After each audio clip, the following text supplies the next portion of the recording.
সংগ্রামী যৌথ মঞ্চের পক্ষ থেকে আজকের এই ফেসবুক লাইভে আপনাদের সকলকে স্বাগত জানাচ্ছি শহীদ মিনার থেকে, আমাদের আন্দোলনের স্থল, আমাদের আন্দোলনের কেন্দ্রবিন্দু। সাথী, আপনারা দেখেছেন যে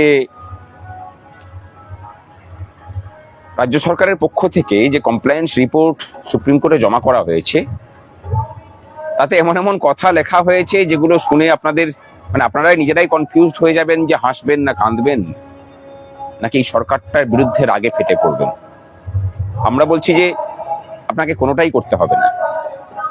আপনার যা করার কর্তব্য, আপনার যা ভাবের বহিঃপ্রকাশ, সেই ভাবের বহিঃপ্রকাশটাকে এমন ভাবে প্রকাশিত করুন যাতে যেটা করলে এই সরকারটা সব থেকে ক্ষতি হয়। এখন ভোটের মরশুম, সুতরাং এই ভোটের অঙ্কেই একে পরাস্ত করার মতো করে ঘুঁটি সাজাতে শুরু করুন। শুধু আপনি বা আপনার পরিবার বিপক্ষে ভোট দিলে হবে না, আপনাকে দায়িত্ব নিয়ে অন্তত পক্ষে আরো 10টা পরিবারের ভোট যাতে এই সরকারের বিরুদ্ধে যায় তারও ব্যবস্থা করতে হবে। এবার আসি মূল আলোচনায়। সরকার যে কমপ্লেন্স রিপোর্ট দিয়েছে, একটা এমএ ফাইল করেছে, তার বিষয়বস্তু যেগুলো দিয়েছে সেখানে বলা হয়েছে যে তারা নাকি 85% নিউট্রালাইজেশন করে দিয়েছেন। আর আপনাদের কাছে যে মেসেজ গেছে সেখানে বলা হয়েছে 100% নিউট্রালাইজেশন হয়েছে। তাহলে দুটো কথার মধ্যে দুটো ফারাক হলো। আর 85% বা কিভাবে হলো, কোন অঙ্কের হিসাবে হলো, সেটা আমরা কিন্তু কেউ জানি না।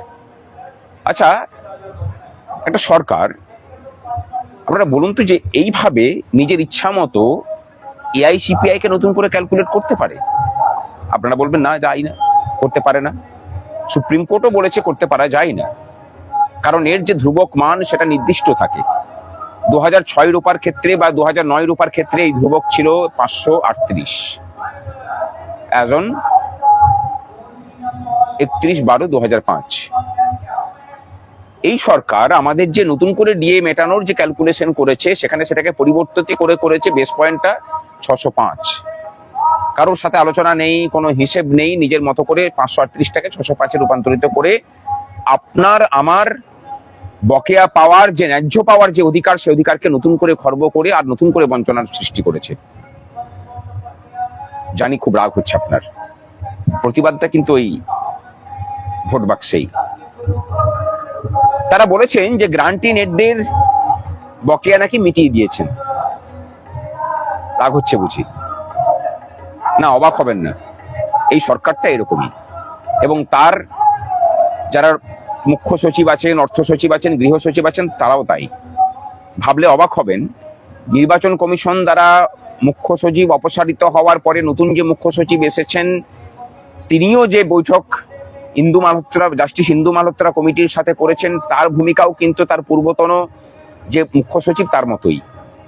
অর্থাৎ আমরা যেটা বলি না, যে এই সরকারটার গোলমাল হচ্ছে অন্য কোথাও নয়, কোনো একটা ব্যক্তি বা ব্যক্তিবর্গে নয়, এর সিস্টেমটাতে পছন্দ ধরেছে, যে সিস্টেমের মাথায় মুখ্যমন্ত্রী নিজে বসে আছেন। তাহলে তিনি যতক্ষণ এখানে এর উপরে অধিষ্ঠিত আছেন, ততক্ষণ এই সিস্টেমের কাছ থেকে আপনি ন্যায় বিচার পেতে পারেন না। আমরা কেউ পাইনি, আমাদের প্রক্রিয়া চলছে, সেই প্রক্রিয়া কবে সমাপ্ত হবে আমরা কেউ জানি না। আরো কি বলেছে, যে পশ্চিমবঙ্গে নাকি নিজস্ব সিপিআই আছে, কনজিউমার প্রাইস ইন্ডেক্স আছে। কখন থেকে জানেন? 2011 থেকে। যারা এই লাইভ খাটে বসে বা চেয়ারে বসে শুনছেন, হয়তো আপনাদের ভিড়মি খেয়ে পড়ে যাওয়ার কথা। না, পড়ে যাবেন না। একটা গল্প বলি শুনি। 2023 সাল, হাইকোর্টের নির্দেশে আমরা রাজ্য সরকারের সাথে বৈঠকে বসলাম নবান্নে। আমাদের উল্টো দিকে বসলেন রাজ্য সরকারের 3 প্রতিনিধি, মুখ্য সচিব, গৃহ সচিব এবং অর্থ সচিব। সেখানে বিন বোলায়ে মেহমানের মতো উপস্থিত হলেন ফেডারেশনের 2-3 জন তাবর নেতা, তার মধ্যে প্রতাপ নায়কও ছিলেন। তা ধরুন, ভাঁড়ে তো মা ভবানী, মানে বিদ্যার ভাঁড়ে মা ভবানী।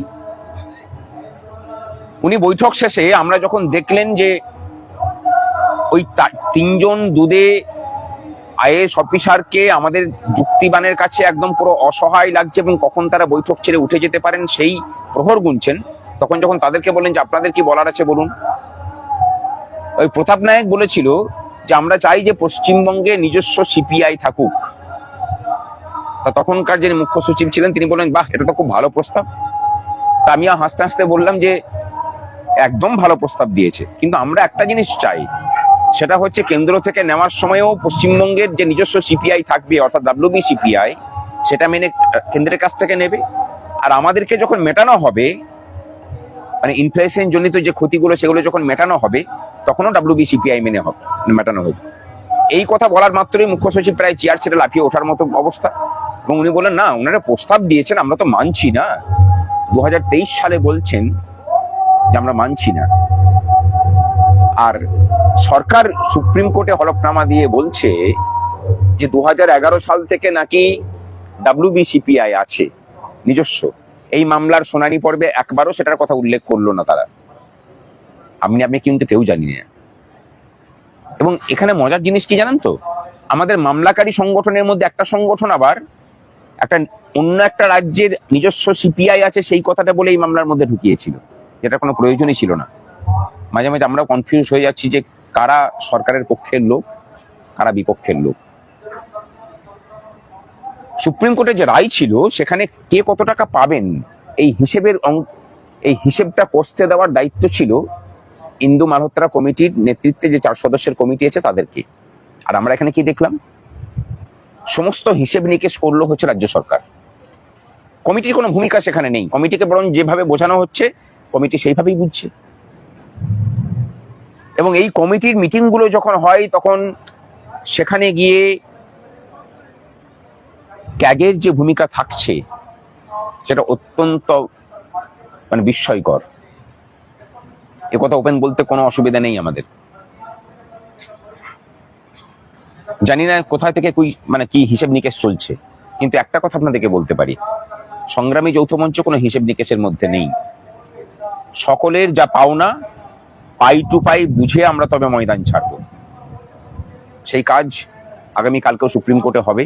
সুপ্রিম কোর্টে আগামীকাল হয়তো খুব বড় শুনানি হবে না, কারণ সরকার এমএ ফাইল করেছে, আমাদেরকে তার অপোজিশন দিতে হবে।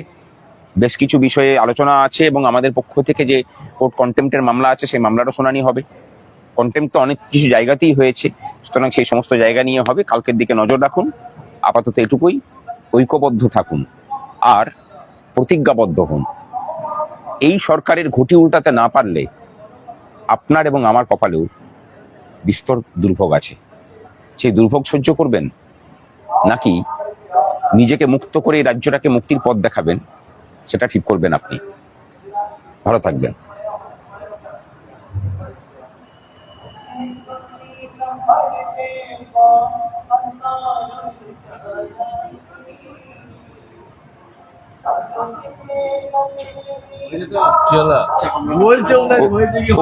হয়েছে স্লো কানেকশন দেখাচ্ছেন, এই পুলিশ অপশনটা আসছে না এখন